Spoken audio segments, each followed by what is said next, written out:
Guys, and welcome to Talk Techie to Me. So today we're going to be going over the Goodlock Android 10 update. So we're just going over Goodlock on Android 10. I've got the Galaxy S9, but I'm almost certain it's not different between each of the Galaxy S phones as long as they're all running Android 10. So let's go straight into it. So starting off, we have Lock Star. So this lets you customize your lock screen. It has changed actually quite a bit since the last one, so if you have a look, you can drag each of the notification bits around as well as the clock if you want. So obviously it says you can't do the top, but at the bottom it can interfere with some of the updates they show at the bottom there. They are saying there will be an update to that soon, so fingers crossed that's new. And then also you can have more notifications on. What I have noticed with this though, if you have always on display, you realise on Android 10 it has quite a neat animation between the clock here and the clock on the always on display. That is not working on this. Hopefully Samsung can update that soon. Also it has some meh wallpapers there, if you like that. Different clock styles, like I said, you can move around, stuff like that. And items, so there you go. Help text is the stuff at the bottom. Will be supported later on. Face widget, so that's the clock. Shortcuts, if you want those. Notification, you can change obviously the notifications. Most of these you can do in the normal settings anyway. This is more just if you want to redesign where the clocks go, etc. So I'll turn that off because I don't use it. Next up, quick start. Sorry. So this is where you can customize the panel at the top. So your tiles changes. If I switch it on, I did mine so you can move it like that, so it's all transparent, so it does look quite nice. The main problem with this I've found, actually I'll do it in a sec. So edit, you can change the different colours. Let's go pink for when applications are on, black off. Blur effect, so if you want it to blur the background, obviously that's with it on. There we go. And then you can also change the blur amount and apply it. The main problem I found with it, so as you know, when it's off, if you get a notification, so let's say this isn't on dark mode, you can see the do not disturb is all in white. And if you get a notification, it will come up at the top in white, and if you're on dark mode, it'll come down in black. If you have this on, rather than just still abide by the dark mode theme, it decides to make a rather horrific colour for the notification bit, which is a combination of the blue and the black for this, let's say. So it comes up as a dark blue, which isn't too bad, but if you want it to be, let's say, pink and yellow, it will come up with some monster of a colour. So hopefully they can update that at some point. And you can also change the clock position. As you can see in the top, you can change where the clock's going. But I did have that on for a while actually, but I'm switching off for the moment just because I prefer the notification look on the others. Tiles changer, so this used to be quite nice, but I'm not really a fan of it anymore. It's quite poorly refined, but it lets you change the tiles changer, which, there you go, there you go, you can sort of see it. So that's the tiles changer normally, so it's quite blocky, but it doesn't look too bad and it's smooth. This one here, you have lots, so you can have the iPhone one, which does look nice, but rather than have the neat animations of Android 10, it does this basically. So if it has the home symbol, that means it goes to home. If it's Star Changer, it does that. So you do lose the animations, and the frame rate doesn't seem to be great when it does it. Yeah, so that's why I sort of tend to keep this off. Yeah, but then that stack, you've got a list, as you can see on there. You've got grid, which is more for tablets really. You've got carousel, slim list, and vertical stack. So like I said, I'd take this off. I'd definitely use it if Samsung ends up integrating its gestures with it, which I definitely think it should with a company the size of Samsung, but I guess we'll find out. So routines, so this I can imagine would be helpful to quite a few people. You can essentially change things, so let's say at a certain time it'll turn something on, or you can also have it where when something happens, something else happens. So this is definitely not what you want, but an example of it is, there you go, my routines. So if I wanted to, let's say, for example, I put this on a charger, it will turn off the Wi-Fi. If you look at the top, you'll see the Wi-Fi go off.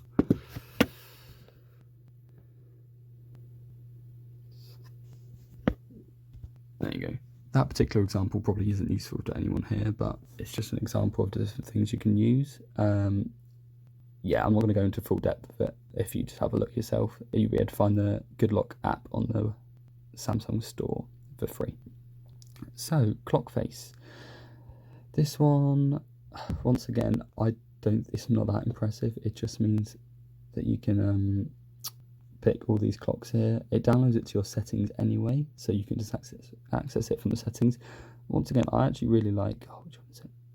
The bike one. So what I did is on my always on display, I actually made this multicolour, so it looks pretty cool. The problem is none of these are supported with the animations from the lock screen either, so you don't have that smooth transition. But I'm going to be keeping my one on there. Okay, which one am I on? Multi-start. So this enhances the multi-window experience. They sort of improve this anyway with Android 10. So let's say I wanted to do this. You open the split screen and then the settings. As you can see, it's just quite a simple thing anyway, so I wouldn't worry about it. Okay, and then we got nav stars. Okay, they're perfect. Right, I need to change off full screen settings quick.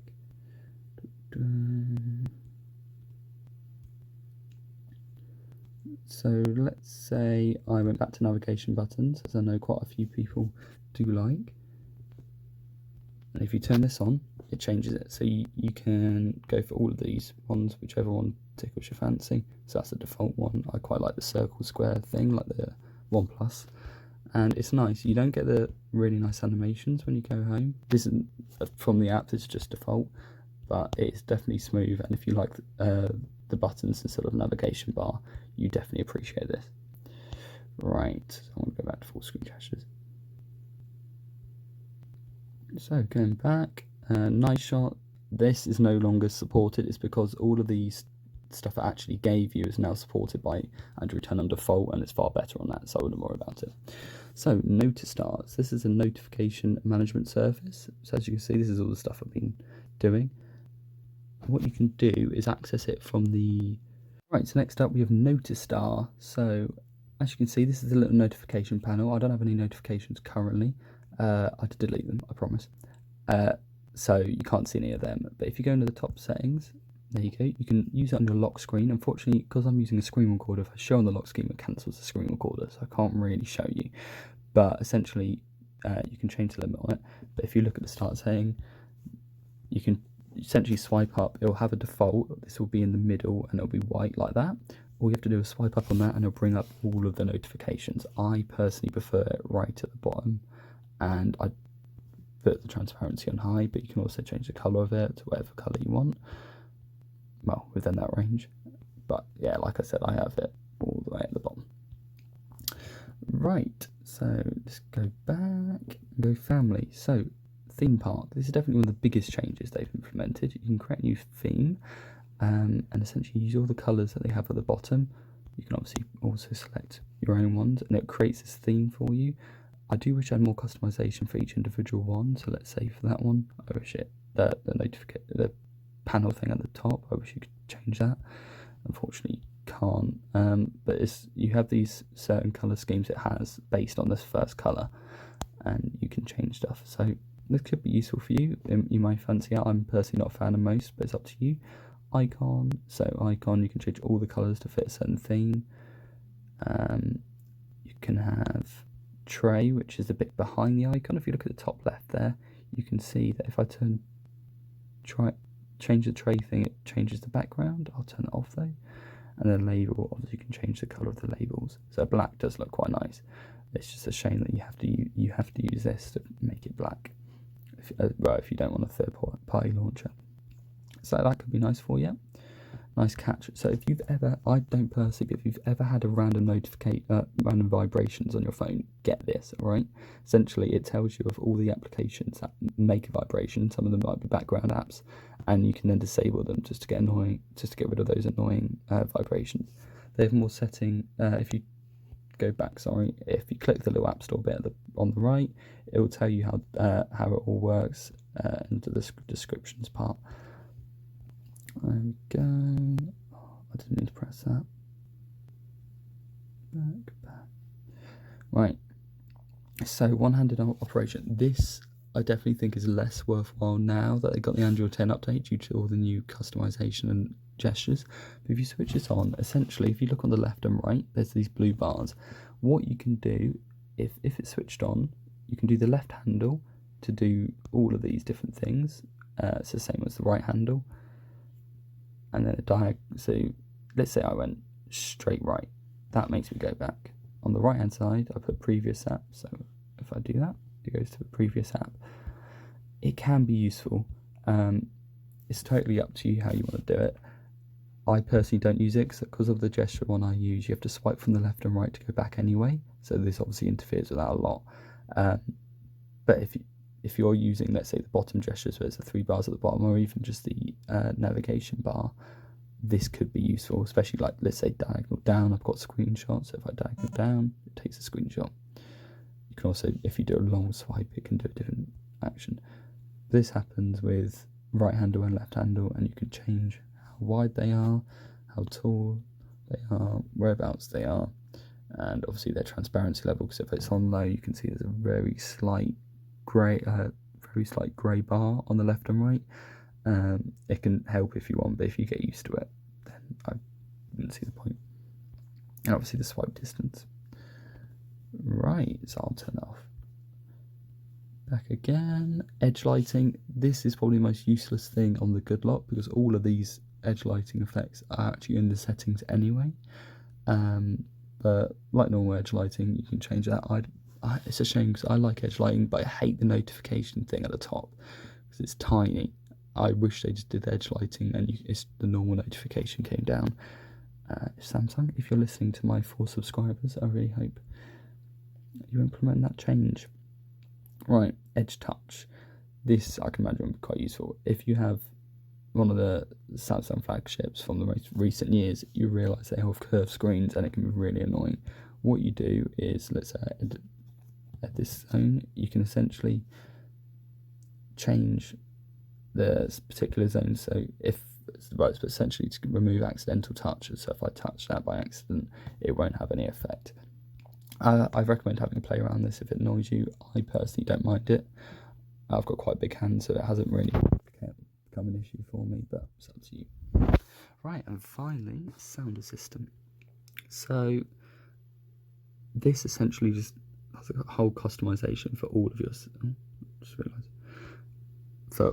sound customization. So I mean, I don't even know where to start.